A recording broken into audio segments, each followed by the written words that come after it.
Good afternoon and welcome back to NASA's Johnson Space Center. This is our briefing following the Mission Management Team meeting today. This is Flight Day 15 of the STS-134 Space Shuttle mission to the International Space Station.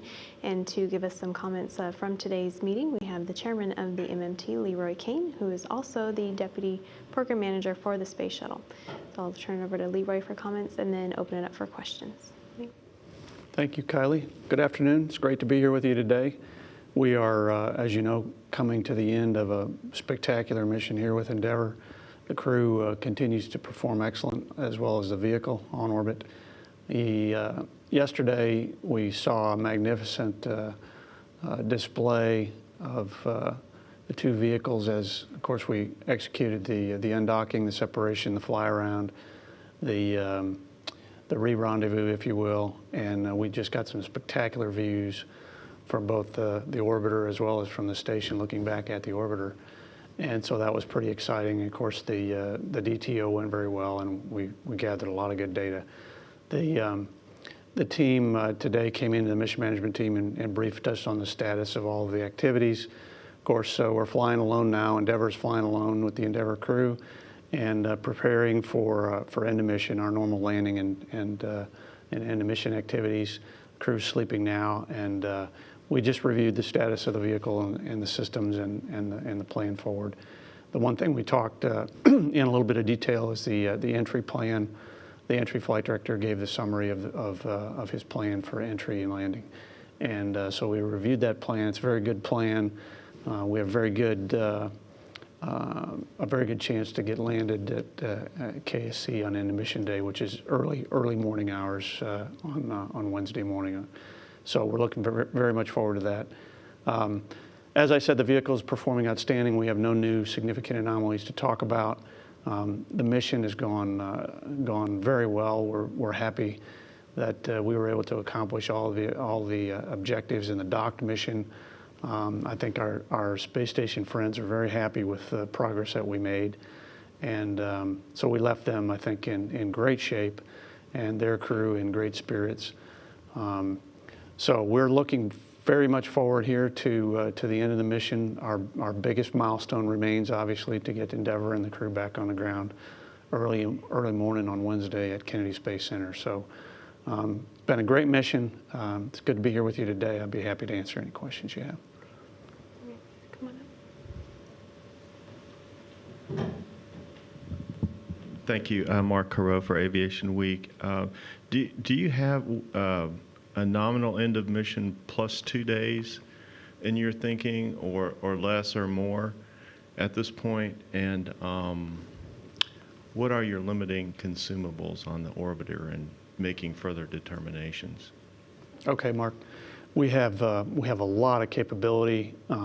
We gave the space station as much oxygen as the station could take in its tanks, in addition to repressurizing before we undocked. And so we feel really good about the consumable status that we left the station in. And again, because we had some capability going into the mission, not knowing exactly how much power AMS was going to use before we got her off the ship and onto the station, as well as some other factors, launching on time and things of that nature, we have a lot of cryo capability, a lot of the cryogenics that we use to power the fuel cells for the power on the vehicle. So from that consumable standpoint, we've got more capability than we thought we would have at end of mission. In our other consumables, we have our standard +3 capability. So we have 3 days beyond our planned end of mission day in all of our consumables to include the cryogenics. And as is usual, O2 is our limiting consumable where the cryogenic is concerned. And so we have a lot of capability. The entry flight director will be over here, I think, tomorrow. In all likelihood, tomorrow sometime he'll talk to you. Maybe it's late tonight. I don't know. 4 a.m. tomorrow. Okay, so 4 a.m. in the morning. He'll be here to talk to you in detail about the entry plan, and he can give you the details of the consumables as well. But in general, we have end of mission, what we call end of mission +3 capability, which is 3 full days of capability to extend beyond our planned end of mission day if we should need it. Now, the plan that we talked about today is one whereby in all likelihood, we'll be able to land on into mission, at least from a weather standpoint, and if everything else holds up. But if we're not able to, then we would, in all likelihood, call up Edwards and try to land on into mission +1. It's been a long mission, and we do like to factor in all of the other things that we think about for mission duration. And so it's unlikely that we would use anything beyond EOM +1. We have the capability. We always have that option. We'll assess things as we go. But the plan right now would be to land, if not on into mission, then in all likelihood on EOM +1.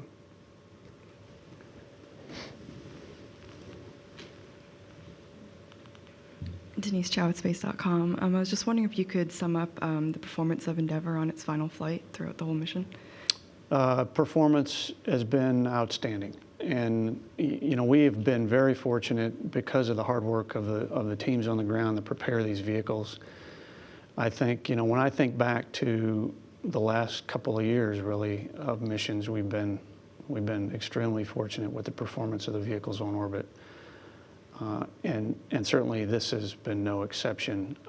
It's difficult to say whether this has been, the very best performance of Endeavour on orbit in terms of numbers of system anomalies and things of the like. I don't know that I could say that, but it's not because it's not true. It's because I just haven't sat down and put the mission side by side in that level of detail. But certainly from a macro scale standpoint, the performance has been nothing short of just outstanding. And of course, we have some really important milestones remaining.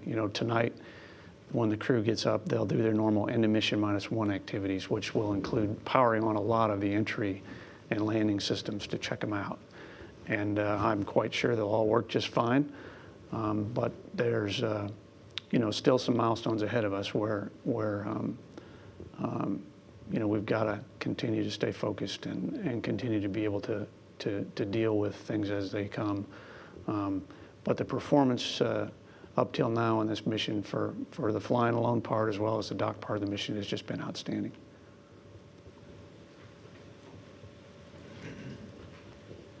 Hi, Robert Perlman with CollectSpace.com. Realizing that a couple of days ago the MMT cleared Endeavour's heat shield, was there anything in the SRB video or anything that you reviewed that's going to give you anything to look at before Atlantis, or in the pad flow up to Atlantis' launch that you need to review? There is some data, Robert, that we'll look at as a matter of course as we go through our post-flight reviews. We have a couple of areas where we've identified some things in video that we want to take a closer look at to identify exactly what is it, when did it come off, where did it come off of, what is the debris source, is it an issue for the next tank, was it specific to this ET-122 Katrina tank kind of performance. We got to look at all that, and we're just in the early stages of doing that. Most of the team is focused, of course, on the Endeavour mission until we get her landed, and then. But we do have some folks off looking ahead to include some of the propulsion elements, and so we'll have some review of all of that data.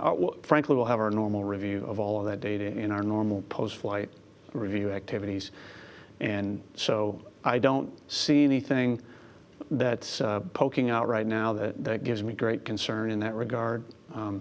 But again, it's usually not until we get the wheels on the ground and we really put more of our focus on the next mission before we can say with any great detail or confidence that that all those reviews are complete. So that's forward work for us. Okay, any more questions here? We'll go to, come on. Thanks, Mark Carreau, for Aviation Week. I wonder if you might review some of the dates ahead for 135 milestones, like the dates for the tanking test and the flight readiness reviews, if you have them handy. I don't know. Let's see. We have our no earlier than launch date, that at least for planning purposes, of July 8th. And so we typically back up from that to set our flight readiness review date, which today is June 28th. And a week prior to that, we'll do our shuttle program flight readiness review. In between there, I believe we're doing the tanking test on the 23rd.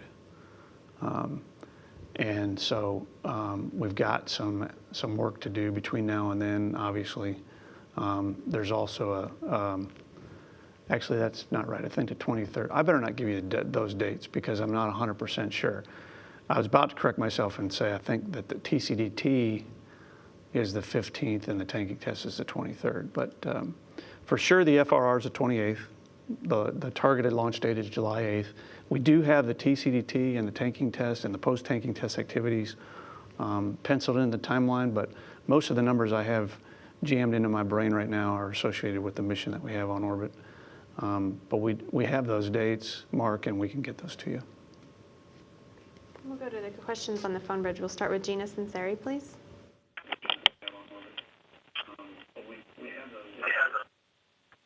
Gina, are you there?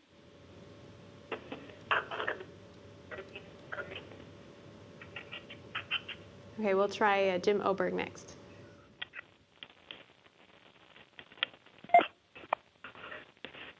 Jim, are you on the line?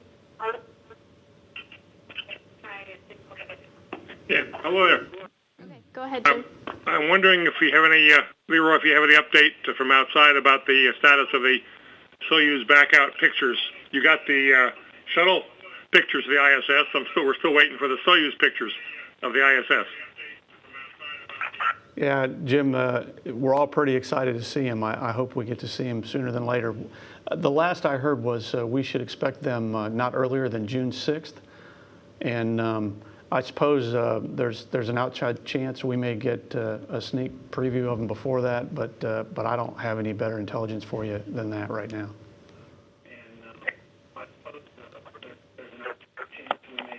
Do you have another question? All for me. All. Okay. Bye-bye. We'll try Irene Klotz next. Hi, thanks very much. Can you hear me? Yes. Can you hear me all right? Go ahead. Thanks very much. Leroy, a year ago, NASA was preparing to end the shuttle program after this mission if funding for 135 didn't come through. And I know they're still landing ahead, and you guys are still really deep in the day-to-day, but I was wondering if you might be able to just take a step back for a minute and share any thoughts or feelings you might have about the imminent shutdown of this program. Okay, Irene.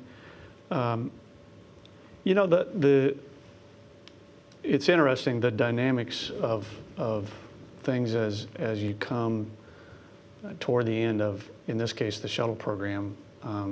We've been through a lot in the last few years. The planning, I think, has been outstanding. The execution has been, I think, our greatest achievement in terms of being able to actually follow through on the plans that we put forward. And then, because execution involves being able to adjust to things when they come up, things that you expect as well as things that you don't expect, and you have to have some flexibility, and you have to really stay within yourselves and your processes to be able to move forward and do it safely. And I think we've done that. I think, we said a couple years ago, certainly within the last year that you mentioned, we've talked a lot about finishing strong, and we've been very determined as a team to do that. And the last mission of Discovery, I think you saw that. I think you're seeing it play out here with Endeavour. I'm quite confident you'll see it when we go fly Atlantis in July. And I just couldn't be more proud of the team in terms of how they've come through on plan. On plan being to finish strong. The details always change. And so the flexibility and resilience of the team is I think what really stands out. With respect to shutdown and talking about LAS and all of that, we've talked a great deal about all those things. I think we've talked about those things and rightfully so. And we've given I think we've given the right level of detail and attention and respect and reverence to the things that we should as we go along, and we have some very important and historic milestones. What I would say about all that is we're very much looking forward to some firsts. And in other words, We've known for a while that the lasts were coming. We all understand that, and we're dealing with that, and we're certainly executing, and we're going to execute to the end. But you know, in my mind, last also means first. If you're doing the last of something, you're getting ready to do the first of something else. And I think it's really important for us to transition here to what is ahead. And what's ahead is really what a lot of folks are looking forward to and getting excited about. There's opportunity. There's possibility. There's change, and those things are for every bit as scary and uncertain, and you know, perhaps you know, people head into those things with a little bit of trepidation. For every bit as much as they are those things, they're exciting. And so that's what I'm beginning to think about, Irene, when I think of last is more about first and about new and about moving forward and about what can we do next. And about, you know, while we're recognizing what we've done with the shuttle, and certainly it's more than you know, we could talk about for hours and hours and hours, and we should continue to do that, and I know we will, and we've chronicled those things, and we should continue to do that, and we will finish strong. We'll finish this mission strong. We'll finish the Atlantis mission strong, and as a program, we will finish very strong. I'm confident of that. We've said that before. And as we go forward, we're gonna transition here from last to first, and I think that's important for people to think about it that way. And I think it's important for us to start to have that in our dialogue, because that is where the excitement is generated from, and that is what I know I'm thinking about, and the folks that I work with day in and day out are excited to look forward. So that's where I'm putting my emphasis. Thanks, Leroy, for the thoughtful answer. The other question I had was just for 135, is there anything that you know of now that is going to be added or has been requested to be added to the manifest following the 134 mission? Thanks. Well, there have been a couple things come up during the course of this docked mission, Irene, and those are the only things that we've talked about that are new that I'm aware of. And so once we get the wheels on the ground here and we pull our heads up and we get into the flight readiness review process for 135 for Atlantis, we'll review in more detail, and there may be a few things here and there that were perhaps going to be manifested or demanifested.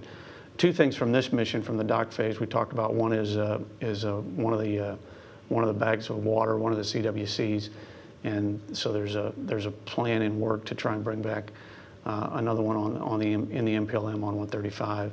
Another one is a grapple fixture that we're leaving behind here, and we may end up bringing it back in the MPLM as well on STS-135. So. Those are two notable items, and then there will always be other puts and takes to the manifest between now and the next week or two where the MPLM is concerned, and then maybe a little bit beyond that for the mid-deck items. Thank you. Okay, next on the line is Bill Harwood. Bill, are you still there? We'll try James Dean, please. Thanks very much, James Dean from Florida today. I had a few questions. First, just a quick one, Leroy, on the weather. You sound pretty confident about getting down on EOM. I just wonder, is that because the crosswinds that we're now seeing as a violation are real close to the allowable limits? Yeah, James, the weather briefing today was pretty good, and again, the entry flight director will give you all the details associated around that. My takeaway from the weather briefing was that the feature that's setting up pretty much in the next 24 hours here is one that's going to cause the winds to be out of the east, and they're going to be blowing a little bit. But in all likelihood, probably if they're around our limits, they're not going to be really above them or much above them. And then as you go through the night, you know, the second opportunity looks like it might be a little bit better. So primarily my confidence in the end of mission weather at this point is it's nighttime. It's usually not that windy at night. Even when a feature like this sets up, a lot of times we're able to, if not the first opportunity, the second opportunity, when things die down a little bit, we're able to make it work out. And if not, that's perfectly fine. It's end of mission day. We do our best. We'll try to get into KSC. There's no reason to push things, and I know that the team will look at possibly going around to the next day, depending on what cards were dealt. So, but overall, as far as weather forecasts go, it's pretty good, and it's a good time of day / night, I guess, very, very early in the morning in Florida. Generally, a good time to try to get in terms of weather. So it looks pretty good overall. Thanks. And so if it does work out, I assume that you'll be there, and just wondered if you could comment on kind of that special coincidence, I guess, of Atlantis rolling out at the same time. And just following up on Irene's question, what do you think the tenor of the Space Center will be as that's all unfolding? Will it be a happy or sad occasion? Well, let's see. First of all, yeah, it was really nice of our KSC team members to schedule things so that we could be there at the same time as Atlantis rollout. So for anybody that can be there in the evening before landing, before Endeavor's landing on Wednesday morning, you'll be able to witness rollout to the launch pad of Atlantis, weather permitting. Which, again, we have a good forecast. It sounds like it will be a good night for a rollout as well. So we very much appreciate that. And of course, I'm kidding a little bit, because the schedule is not driven, doesn't have anything to do with my schedule or anybody else's for that matter. We go when we're ready, obviously. But that'll be nice. It'll be exciting. It'll be an opportunity for the team to see two large, vehicle milestones.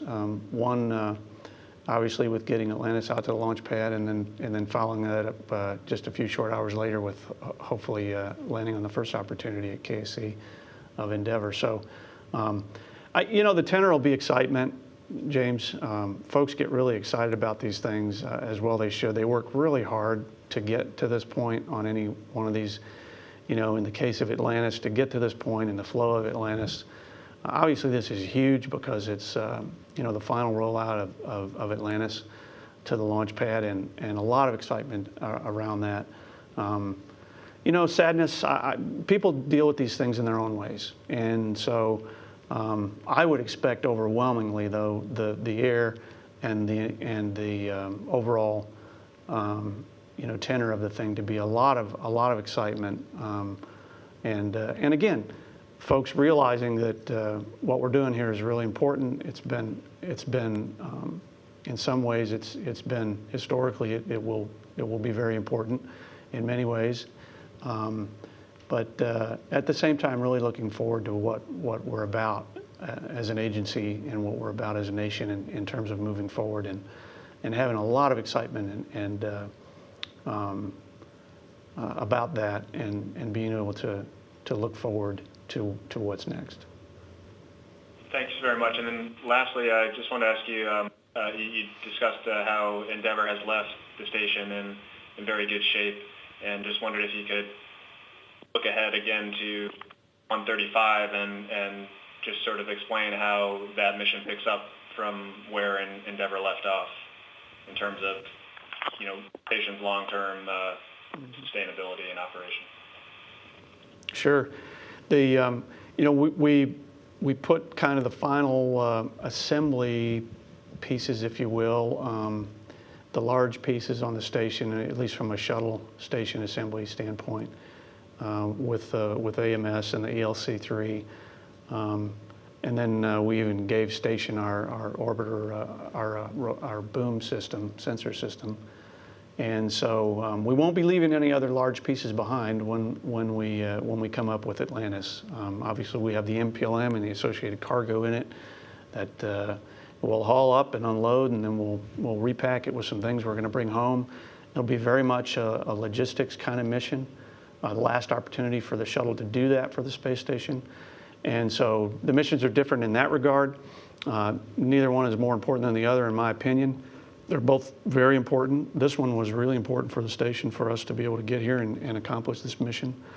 And obviously, we've completed the dock phase of it. And again, as I said, we have, as we look forward, I keep reminding you as well as everyone else that our most significant, most important milestone remains for Endeavor's mission here on orbit, and so we look forward to that Wednesday morning. But as it relates to 135 and the Atlantis mission, it will be very important for station as well. I think I probably cannot characterize the importance as well as some of my friends in the space station program can do for you when they come over and talk to you.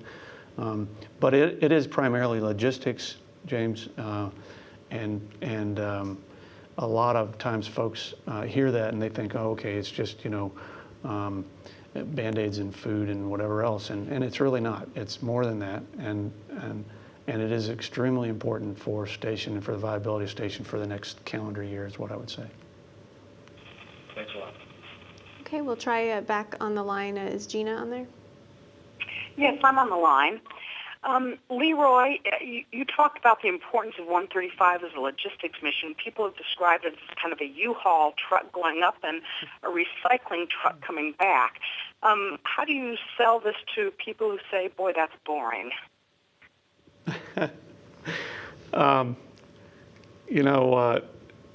There's nothing boring about a space shuttle mission. So that's where my difficulty begins in terms of having the discussion around those kind of parameters. If to be around the shuttle system and to be around a shuttle launch and to be around, a docking with the space station, and then shuttle station docked activities and what the crew does on board and what their crew day is involved and what's involved in their crew day, to be around that and to be around an undock and a fly around and a deorbit and a landing and a rollout, and I don't know how you can be around that or have awareness of that or have an understanding of what's really going on and be bored. So I suppose it's possible for that to be a boring thing, and I think if you just talk about the mission in terms of, well, we're going to launch a shuttle, it's going to be a logistics mission, and that's the end of it, then maybe that would be boring for some people. But I would talk about what it really means to get a shuttle on orbit to begin with, which is no small feat, as you well know, and try to give folks remind folks of an appreciation of what it is we're dealing with here in terms of getting to low Earth orbit. It's not easy to do. We're a little bit, we have a little bit of a challenge sometimes in terms of explaining things because sometimes the shuttle missions kind of look easy. I admit that seems true. It couldn't be further from the truth, however. And so I would talk about the complexities in general of a shuttle station docked mission. And regardless of what you're carrying up or bringing home, it's pretty fascinating to be able to accomplish it on any mission. Those primary objectives of launching, docking, and exchanging cargo and then undocking and landing, those are pretty huge, significant, never easy objectives to achieve. Okay, we'll try Bill Harwood again too. Must not be on the line. Any follow-ups here? No? None? We do have some programming notes. We are having a technical difficulty with the editing of the flight day highlights, so that hasn't aired on NASA television yet. We'll get that at the top of the hour during the crew sleep period as soon as we can. The crew is scheduled to awaken just before 6 p.m. Central Time this evening at 5:56 p.m., and that is the first of two original songs that will be played for the crew's wake up during the mission as part of the song contest. The second place winner will be played tonight for that wake up. And then the preparation for the Space Shuttle Endeavour's return to Earth, including also a break for the crew members to have interviews with network news representatives, which will be at 8:06 p.m. Central Time this evening. And taking time to pay tribute to Endeavour. That will be at 11:26 p.m. And as mentioned, the next mission status briefing will be at 4 a.m. Central Time Tuesday morning with the entry flight director, Tony Sakachi, after his shift with preparing Endeavour for its return to home. Thank you, and we'll turn it over to Mission Control.